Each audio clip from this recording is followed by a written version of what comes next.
2024 లేదా 25లో డిగ్రీ లేదా బీటెక్ చదివారా? సాఫ్ట్వేర్ జాబ్ కోసం ఎదురు చూస్తున్నారా? అయితే కోడ్ జ్ఞాన్ 100 డేస్ కోర్సులో చేరండి, జాబ్ సాధించండి. నమస్కారం ప్రియ చౌదరి గారు. నమస్తే. కొంతమంది వాళ్ళ చుట్టుపక్కల ఉండేటువంటి వాళ్ళు నైబర్స్ని కానివ్వండి, ఫ్రెండ్స్ని కానివ్వండి, ఎవరో తెలియని వ్యక్తులను కూడా బాగా పలకరిస్తారు, రిసీవ్ చేసుకుంటారు, వాళ్ళకి ఏదైనా కావాలంటే చేస్తారు. కానీ ఇంట్లో ఉండేటువంటి భార్యని కానీ భర్తని కానీ బయట వాళ్ళని చూసుకున్నంత బాగా, పలకరించినంత బాగా, రిసీవ్ చేసుకున్నంత బాగా ఇక్కడ నువ్వు భార్య భర్త ఇద్దరు ఎవరో ఒకళ్ళనే అడుగు. ఎందుకనంటే వీళ్ళ తత్వం వేరు, వీళ్ళ తత్వం వేరు. నువ్వు అయితే మహిళలను తీసుకుందాం. ఎందుకంటే మేలుని తీసుకో, తర్వాత ఉమెన్ తీసుకో.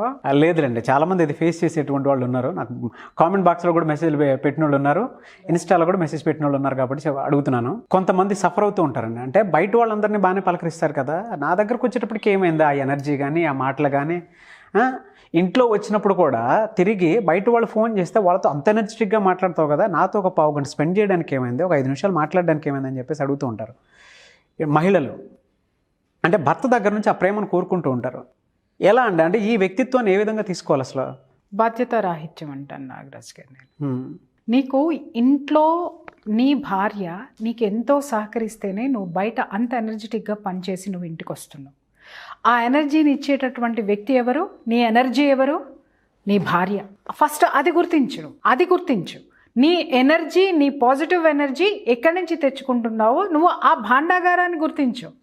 అది మర్చిపోయి ఈ పెద్ద మనిషి ఏం ఫీల్ అవుతాడు అనంటే, నేను గొప్ప, ప్రపంచంలో నేను గొప్పోడి కింద కనిపించాలి, ప్రపంచంలో నేను చాలా పాజిటివ్ ఎనర్జెటిక్గా ఉన్నట్టుగా ఉండాలి, చాలా మంచివాడిని అనిపించుకోవాలంటే పాజిటివ్ ఎనర్జీకి లో ఉన్నానని చూపించుకోవడమే అనమాట.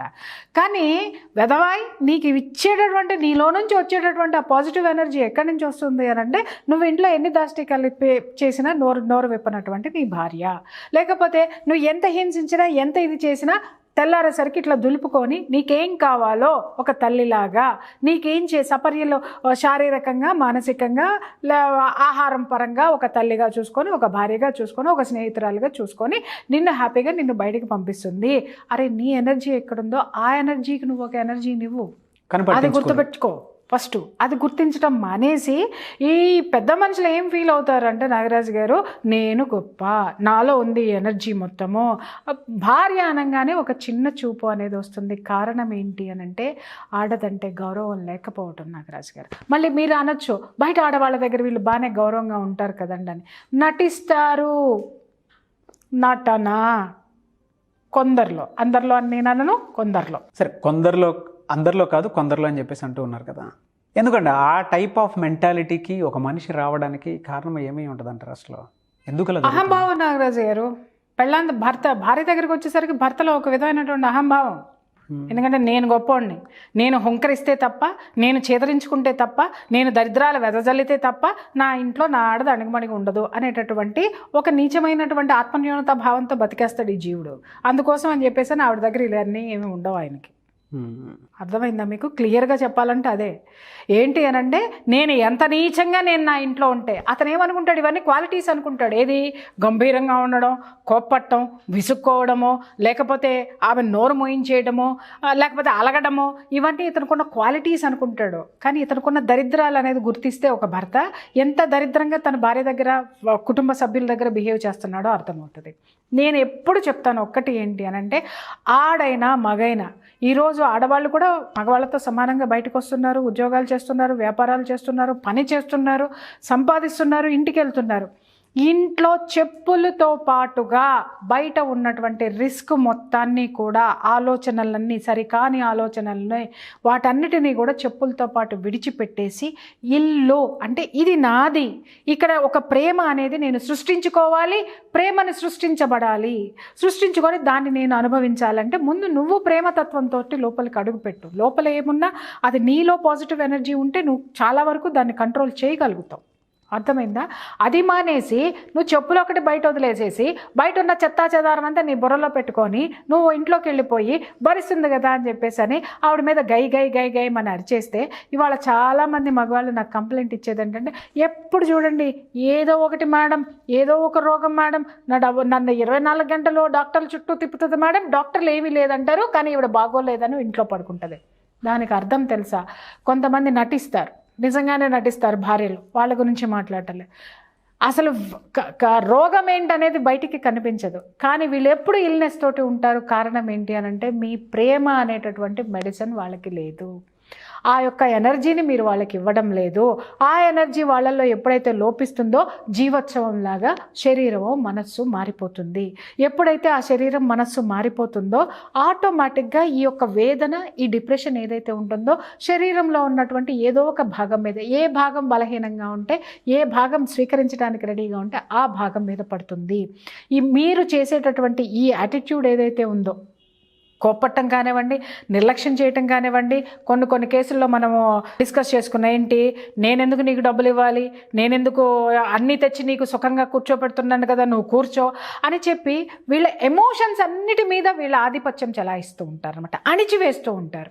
ఆ అణిచివేత ఎక్కి ఎప్పుడైతే భార్య గురి అవుతుందో ప్రత్యామ్నాయంగా బయటకు వచ్చేటటువంటిదే డిప్రెషను. ఆ డిప్రెషన్ అనేది ఏ డాక్టర్ స్టెథోస్కోప్కి కానివ్వండి, ఏ స్కానింగ్లో కానివ్వండి, ఏ ఎంఆర్ఐలో కానివ్వండి, ఏ బ్లడ్ టెస్ట్లో కానీ దొరకదు.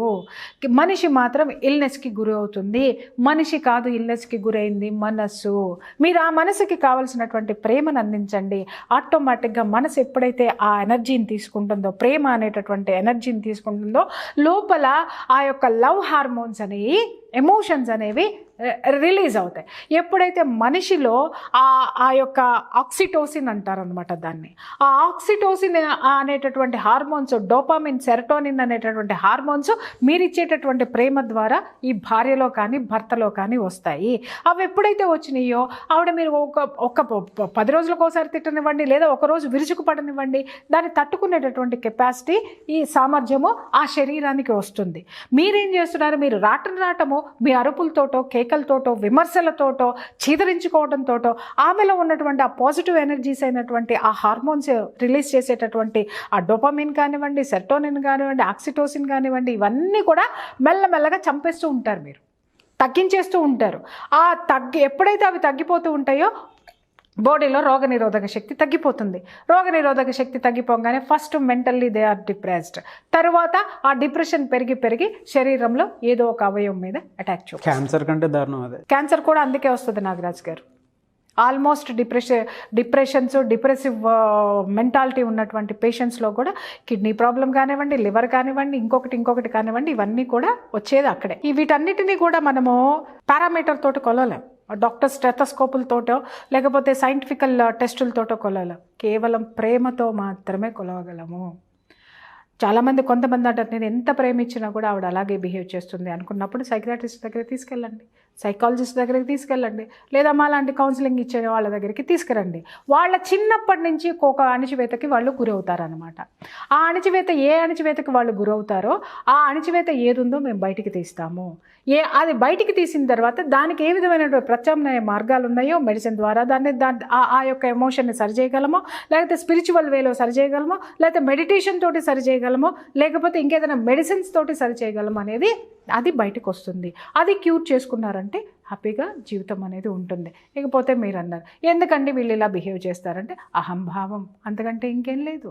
భార్య అంటే చులకన, భార్య అంటే పడి ఉండాలి అంటే బయట ఎక్కడైనా మీరు అన్నారు కదా అందరితో నవ్వుతూ మాట్లాడుతూ ఉంటారు కదండి అని, ఇంటూ బిహేవ్ చేసిన బిహేవియర్ బయట మాట్లాడితే వాడు దేకడం, రెండోసారి చూడడం, మొహం అటు తిప్పుకొని పోతాడు. కాబట్టి ఇక్కడ మొత్తం అంతా కూడా ఆ ఎనర్జీస్ అన్నిటినీ తెచ్చిపెట్టుకుని, ఆ ఇంట్రెస్ట్ అంతా తెచ్చిపెట్టుకుని సమాజంతో ఉంటాడు. సమాజంలో ఉన్నటువంటి పరిచయాలన్నీ టెంపరీ. నీ యొక్క మూడ్స్ మీద ఆధారపడి ఉంటే వాడి మూడ్ మీద ఆధారపడి ఉంటుంది. అందుకని వీడేం చేస్తాడంటే ఎదుటివాడికి నేను ఇందాక చెప్పినటువంటి ఆక్సిటోసిన్, ఆ సెరటోనిన్, ఆ డోపామిన్, ఈ ఎనర్జీస్ అన్నీ నింపుతాడు అనమాట వాడి పట్ల సహృద్భావం ఏర్పడడానికి. బట్ ఇంటికి వచ్చిన తర్వాత వాడికి ఆ ఎమోషన్స్ తోటి వాడికి ఏం పని ఉంది, ఎందుకంటే కట్టుబానిస కదా భార్య. అది కొట్టినా తిట్టినా ఏం మాట్లాడినా ఉంటుంది. ఈ మధ్యకాలంలో ఇంకొకటి జనాలు ఏం మాట్లాడు, ఉంటే ఉండు పోతే పో, ఉంటే ఉండు పోతే పో అంటున్నారు. ఉన్నా పోయినా నువ్వు అనేవాడు ఏదో ఒక రోజు పోతావు. పోయే రోజు ఇవన్నీ తలుచుకున్న రోజున క్షమాగుణం అనేది నీ దాంట్లో నిన్ను నువ్వు క్షమించుకుంటానికి ఏ విధమైనటువంటి ఆసరా ఇంత కూడా దొరకదు. అప్పుడు ఇదే డిప్రెషన్తో, నువ్వే డిప్రెషన్ అయితే నువ్వు ఇంతకు ముందు ఉన్న వాళ్ళకి మిగిల్చావో, పోతూ పోతూ అదే డిప్రెషన్తో నువ్వు పోవాల్సి వస్తుంది. ఎందుకంటే నువ్వేమిచ్చావో తిరిగి అదే వస్తుంది. 4 రోజులు వదిలేసి వెళ్ళిపోతే తెలుస్తుంది. ఇప్పుడు 4 రోజులు వదిలేసి వెళ్ళినా కూడా తెలవట్లేదు నాగరాజు గారు. స్విగ్గీలు ఉన్నాయి కదా, హోటల్స్ ఉన్నాయి కదా.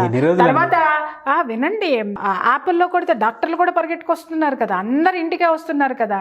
కాకపోతే వీళ్ళు తెలుసుకోవాల్సింది ఏంటి అని అంటే, అర్ధరాత్రిళ్ళు ఎంతమంది గుండెపోటుతో ఎందుకు చనిపోయారో ఒక్కసారి తెలుసుకోండి.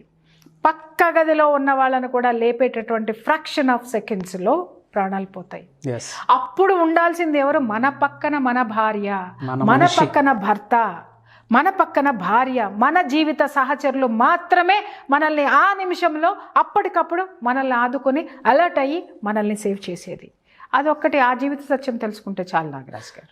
Thank you so much Priya Chaudhary గారు. Thank you. సుమన్ టీవీలో మీ పర్సనల్ అండ్ బిజినెస్ ప్రమోషన్స్ కోసం కింది నెంబర్కి కాంటాక్ట్ చేయండి.